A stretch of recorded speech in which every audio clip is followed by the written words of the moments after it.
Oscar winner Reese Witherspoon said one of the hardest things she ever had to do for herself was leave a toxic relationship. Well, a new year is the perfect time to examine whether the relationships in our lives are still serving us or if it's time to end one that may just be doing us a little too much harm. Okay, our next guest is a licensed marriage and family therapist who wrote an entire book about this. It's called Mourning the Living When the Loved One You've Lost is Still Here. And Melody Murray, welcome to California Live.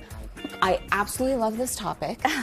It's a deep one. It's a deep one, yes. So why did you decide to write a book about toxic relationships and how to kind of create boundaries? Where did this come from? It came from a very personal place. My older sister, who was my protector and the person I loved more than anybody, became a drug addict late in life. And so the person that I loved more than anything that used to protect me became the person I needed to protect myself from. And so as I started writing it, I realized, like, I have so many clients that are going through the same thing. Like, how do you love someone that can be destructive, that can be dysfunctional? What do you do? And so as I was writing it, I realized I had to make boundaries and cut people off in my family before my sister, my parents, you know, and family estrangement is growing. Right. It really is growing. So I just figured that there are so many people that could benefit from learning. Do I cut someone off, or can I create boundaries to save the relationship? Absolutely. I feel like some of us, too, we're in toxic relationships, whether it's family or friends, and we may not even know it.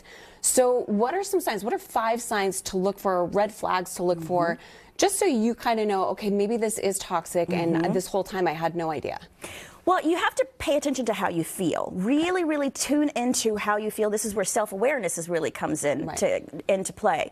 How do you feel whenever you're about to interact with someone? Do you feel excited, or are you making excuses so that you don't have to see them? Right. You know, do you feel depleted after you interact with someone, or do you feel energized and encouraged and supported? Pay attention to the evidence of past interactions with someone to decide, is this positive? Is this healthy for me, or is it not? Right. You know, notice if you're the one that's always compromising. Is the other person very rigid? You know, how do you feel as you interact with this person? And also pay attention to, are you the one that's always reaching out to interact? Right. Is it one-sided? Is it a one-sided relationship? And it can be hard to pay attention to that because you have to really be honest. This is not time for denial. You have to be honest about how you're interacting with someone, and do you feel valued in doing so? Yeah, absolutely. You mentioned family, too. I feel like family almost might be friends are a little bit easier to kind of shy away from, but family is tricky, and that's hard to navigate because there might be a family member that you really like and they're mad at you for setting boundaries with another family member.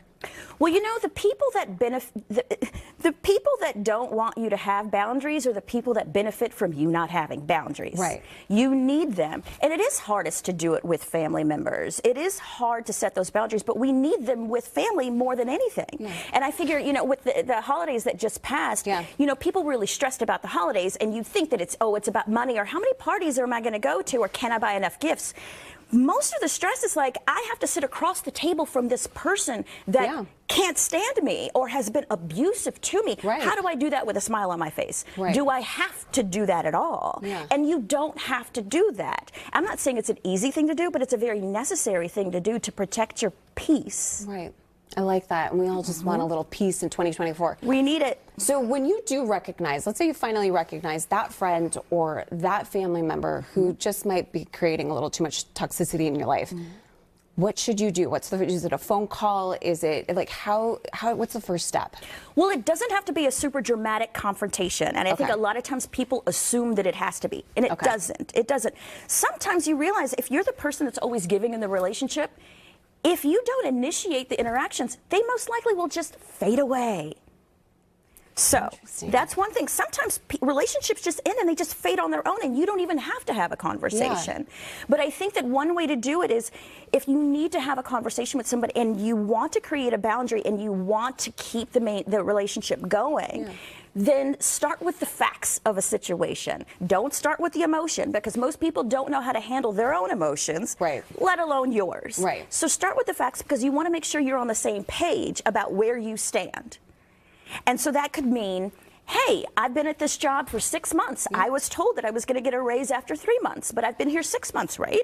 And I've been given more responsibility. Is that correct? We're both on the same page. Right. Okay, now I need you to, this is how I feel now that I haven't been respected, I haven't been recognized, I haven't gotten the raise that was promised. So you start with the facts of the situation, and then you move into the emotion about how you feel about the situation.